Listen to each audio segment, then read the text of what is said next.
Sosoi, become the motor.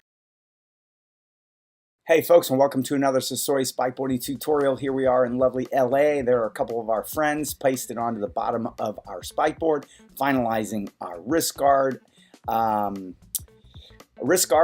and our helmet. There's our rental car, and we're right down here at the Seal Beach area near the San Gabriel River bicycle trail. That's where we're headed, guys. It's a really nice place to illustrate and show you our spikeboarding techniques, as we're doing a little one arm there, going into a Kubi cross stroke. The Kubi cross is when the leg and the spike hit at the same time.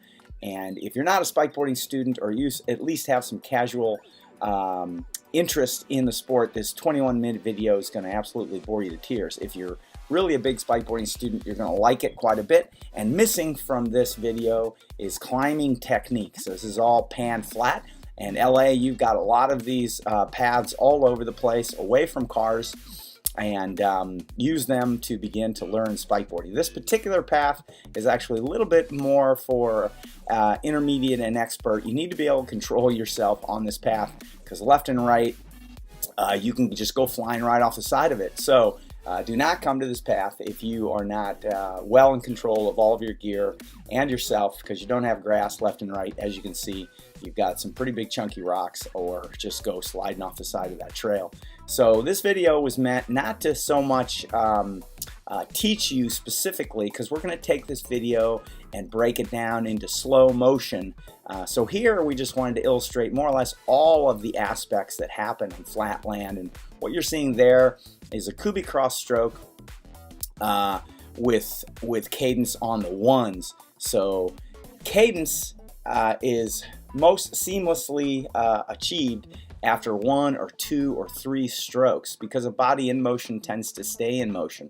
So when you're interrupting the motion of a stroke and then trying to get it to go seamless again on that other side, it's the most challenging thing you can do. So also know that as you progress in the sport of spikeboarding, if you can begin to achieve your stroke cadence on the one count, that's when you're really beginning to master the strokes quite a bit. And as you can see, we're not going super fast here. We're going to actually come back faster than we go out. So if you're interested in a little bit of more action, just go to about the 15th minute of this video. You'll see a little bit faster action happening. But as you can see, the feet are going heel to toe, heel to toe. So they're getting dropped in, one in front of the other. And there isn't that much adjustment, but also there's the ability to hop back, left, right, and forward. And you can either walk the board, you'll see a lot of walking here, and also you'll see one or two hops where you just saw one.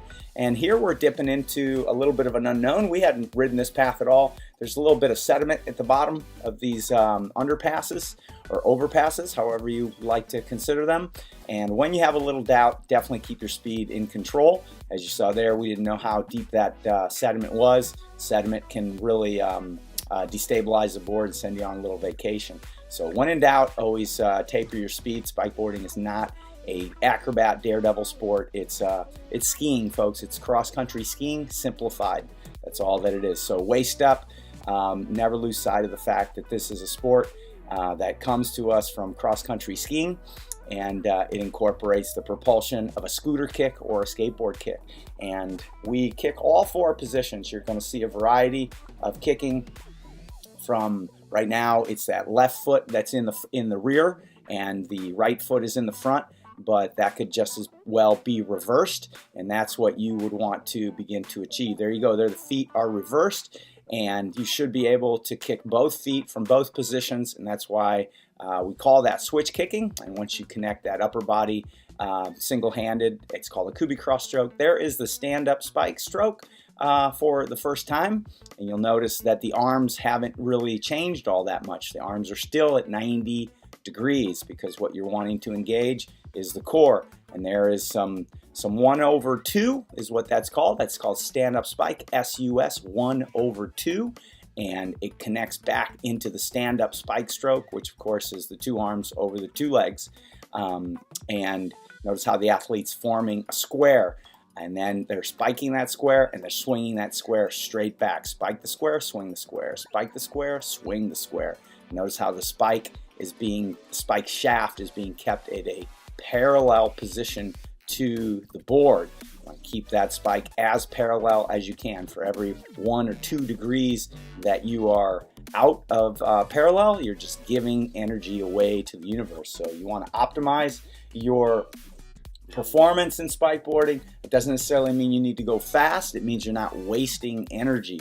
And that's what technical propulsion sports are all about, whether it be running or cycling or skating or, of course, skiing. You want to optimize your performance and do that through clean technical execution of the stroke.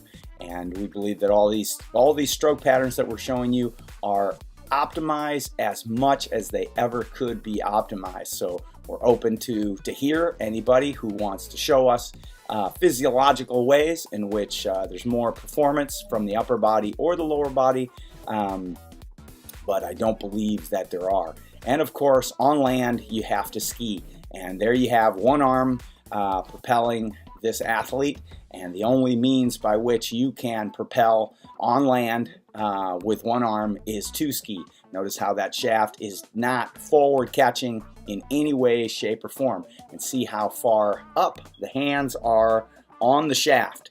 So they're very, very close to the top. And of course, that's creating those 90-degree arms that are behaving exactly like cross-country skiing. If you've never heard of cross-country roller skiing, you are welcome to look it up at a World Cup level. Just look up World Cup cross-country roller skiing, and then you'll understand where that spike tip comes from. I'm going to pull a little U-turn here and go back. And again, folks, we're going to take this video and break it down into slow motion so that you can see what everything that's going on much slower.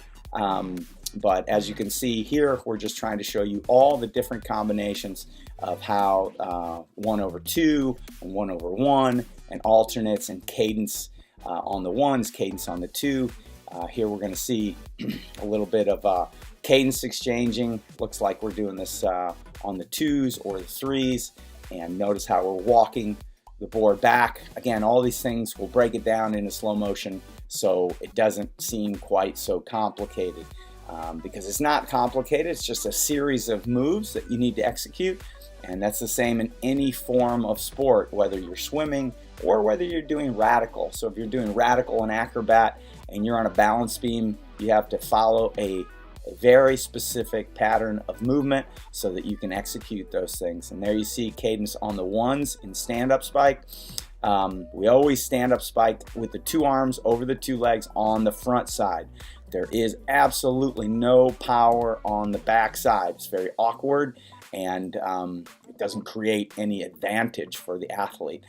Interestingly enough, with a one-arm stroke, you do get performance. A one-arm stroke can happen on a backside or it can happen on a front side, and you'll begin to see these things in tutorials, and we'll break them down. If you have any questions, please email us directly or just call. You can call 917-566-3386. That number will be listed underneath this video, and you can email us simply at info@spikeboarding.com. So nationally, we will be giving clinics coast to coast in the 2019 year, and please, if the sport is appealing to you, call us and we'll come to your town and start clinicking people that want to learn. So spikeboarding also is obviously a skateboarding sport. So when you're carving the board, that's very much skateboarding. And when you're kicking and skating and your nose is over your knee and your knee is over your toes, that's essentially speed skating. Or skating. All skating is the same. All skating requires is gliding. And to glide on a board on one leg, you need to have your nose over your knee and your knee over your toes. And there you have the stand-up spike stroke. And it's incorporating straight into that one arm. And again, the arms are remaining at 90 degrees. If you're using the tricep and the bicep and the arm, you're mistaken, and you're not using your largest muscle groups in the body, which are the lat around the back, and of course the core in the front, and that's how you want it to go. And again, as you can see, this path is fairly intermediate to expert, because we have it's an old rail trail without any grass to the left or the right, and you kind of have a slightly precarious position of being right near these rocks. And of course, this is a balance sport and control. You want to be sure you're in control at all times. There's the double poling action, as you can see, exactly like a skier. That's how a skier would behave, only their feet would be pretty parallel, although they offset their feet as well just a little bit, especially when they sprint. So there you were able to see how similar the stand-up spike stroke was to the double poling stroke. And of course, the spike tip is the exact same one that comes from cross-country World Cup roller skiing, or NCAA. NCAA is roller skiing. They're using that same tip. And there, up we went in a little one arm. So we're going to show you that one arm climbing, 1/2, is a sensational way to cross-train for all your field sports. So all you guys out there who are playing lacrosse and hockey and soccer and football and basketball and baseball, all those skill set sports that are wonderful and so fun, they all require strength and conditioning. And spikeboarding is the sport of balanced strength. And the stand-up spike stroke will get your core right out your door. Core, we know, is not such a happy thing to have to develop. It's not so fun to do planks. It's not so fun to do sit-ups. And this sport delivers core right out your door. And it's a heck of a lot of fun because you're on a board. So in Los Angeles, if you have some board skill, many of you do, you are very, very close to spikeboarding. You've got about 25% of everything you're going to need for spikeboarding. And remember, come to spikeboarding with a strength and conditioning mentality, because that's what you're going to get. There's not radical here in this sport at all. So we're going to pick it up a little bit, show you some slightly more aggressive stand-up spiking that's happening here. And notice how that top hand is really swiveling around the top of that skateboard spike. Without a skateboard spike, you will find it quite challenging to produce results of this kind, and you'll actually find it incredibly challenging to even execute the stroke of stand-up spike. So the skateboard spike was made in conjunction with the innovation of the kinesiology of stand-up spike. So the stroke and the tool were kind of made at the same time. So handle down, you've got a ski pole, but you'd be very hard pressed to execute this stroke with a ski pole. You could try, but actually we climb with this stroke, we climb with stand-up spike, and we've climbed Latigo Canyon Road, and we welcome you to just go ahead and Google Latigo stand-up spike, and you will see a good 1 hour, 22 minute and 33-second climb up Latigo Canyon Road in stand-up spike. And of course, there's a good prize, good King of Mountain prize, to beat this particular athlete up Latigo Canyon Road in stand-up spike. And we'll begin to do some flatland time trials as well, and we might even put some prize money for that, even though climbing is the essence of spikeboarding, and climbing is the essence of and the place where you will produce power, even for flat land. So if you're trying to set 1 mile time trials, or 5K or 10K time trials, even marathon distance time trials in stand-up spike, you're going to want to do some hill work. That's where you're really going to get the power. But as you can see, you can get cooking pretty darn good. And also, of course, you're going to need a little bit of board skill and carving skill, and that's where the sport's skateboard roots really come in.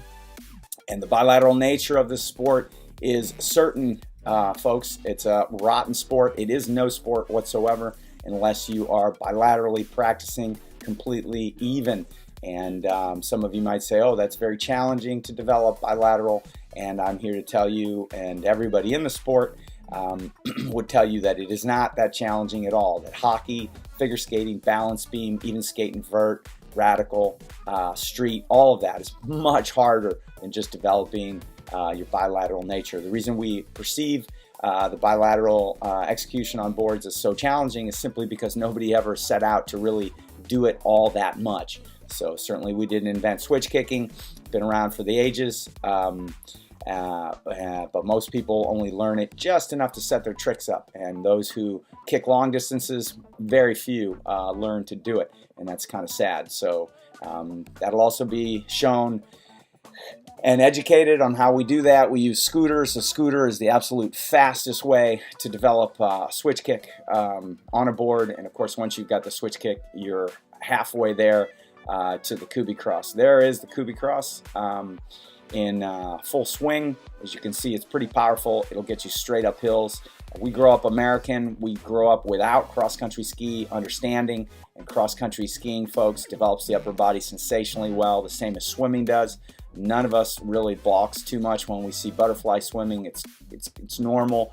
It's normal to see people swim the butterfly and water polo, and all these things require massive amounts of upper body, but it's in the water. On land, we don't see human propulsion all that much, and human propulsion on land is all about skiing. And skiing develops the upper body incredibly well, super well. This athlete couldn't get up just the tiniest little lump in stand-up spike when they first started in 2010. Not even a 5-foot rise would make this athlete shake and shiver, even though he'd come from cycling and had a great deal of development in the lower body. There was no upper body development, none whatsoever. And that's what cross-country skiing is going to do for you, and that's what spikeboarding is going to do for you. And spikeboarding is a simplified form of cross-country roller skiing. It is the lower body kick of the skateboard and scooter connected with the upper body of cross-country skiing. You can see it clear as day right there, and in the distance, of course, you can see snow-covered mountains. In Los Angeles, you have snow-covered mountains, and you have a ski area for cross-country skiing that's groomed. Very few cities of this size have groomed trails within 2 hours. So if you like cross-country skiing, develop your spikeboarding, and it's going to help your upper body. It's going to help for those of you who are ski mountaineering, and all of you who climb in the local area. If you rock climb, if you go to your climbing gyms, spikeboarding is going to help you the same as skiing is instructed to you by Steve House. Steve House wrote a book, The New Alpinism, and with Scott Johnson, and it's all about using cross-country skiing to train for better mountaineering. And of course, if you're in a place like Los Angeles, you can roller ski. Sure, go for it. Enjoy yourself, because roller skiing is very challenging, and it's not that pleasurable. Spikeboarding is a blast, people. Absolute blast. You cannot cross your tips, and then you can participate in a sport that develops the same upper body as cross-country skiing. No problem at all. And it's an absolute blast, and you can use all of this skill set to commute with. So as you can see, we've been vacillating between the two strokes, Kubi cross and stand-up spike, and doing all manner of variations. Toward the end here, I think we're going to do a little bit of 1/1, I believe. And you'll see that as we begin to cool down. So that was a good 5-minute run with some high output at tempo. And now we're just going to slide in here to finish this off. We're going to hit a detour zone. There was workmen working on the first, I think about 1 kilometer of this San Gabriel River bike trail, which could be deviated just a little bit, and we'll end up on Seal Beach, and we'll show you that. But notice again how the synchronization of the skateboard spike with the leg is constant, and every now and again we'll just skip one, and we'll just do an alternate. And we're doing that to maintain our speed distance between the bike and the athlete. So that's a little bit of an advanced move once you can get everything swinging together, to go ahead and just kick a 1/1, and that decelerates you. Right there, it's 1/1. Did that twice, just pulls off a little bit of speed because we're not engaging the leg and the arm at the same time.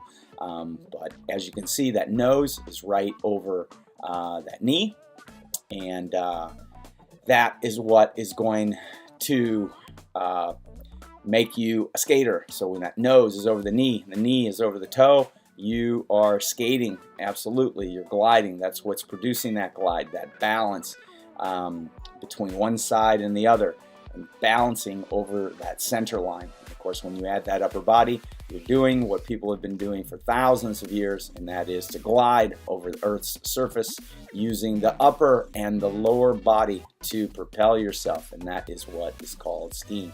Well, here we are at the detour, and we're going to go up here on a little bit of concrete, perhaps. So whenever there's concrete, The spike cannot spike into concrete. It needs asphalt. Oh, here we go. We got asphalt all the way. We might have a little bit of concrete. When you're out on open roads, follow all the legal rules that you would. Just behave exactly like a bicycle. Here we are coming up to a bit of a construction zone. That's why we're sort of occupying the whole lane. There's really nowhere to go, and there's a stop here for these folks. We're taking a little bit of a left here, and it's very light traffic here, and straight into Seal Beach. There goes a roadie who's headed out to the San Gabriel River bike trail himself. We saw a lot of roadies out there. Don't know exactly how far that path goes out, but obviously an out and back and an out and back will help you, and you could just take it all the way out and take it all the way back. Not quite sure how far that goes out. But again, if you guys in LA want to clinic and begin to learn this sport, what you ought to do is just get some gear and begin to follow some of the tutorials we make here. And then when we get there, we will polish you up. And if you want to be coached online, that's simple too. It helps if you have a mate who can ride a bicycle in front of you and behind you and send us some video, and we can correct a lot of things for you pretty quickly. But the sport of balance strength will pay huge dividends in your fitness, and it'll pay huge dividends in your mental happiness. So to be on a board and to not be in a gym is tremendous. So this sport was made so that you didn't need to ever step foot in a gym and still receive strength, endurance, plus balance. And the bilateral nature of the balance, who's to say what it's doing to your neurology? None of it has been studied. If there's any researchers out there that like to study kinesiology and new kinetics and neurology, please give us a call. Here we are at the Seal, and that ends this video. Folks, thanks a lot for tuning in, and we'll see you at the next one. Spike hard, spike often. Spike boarding.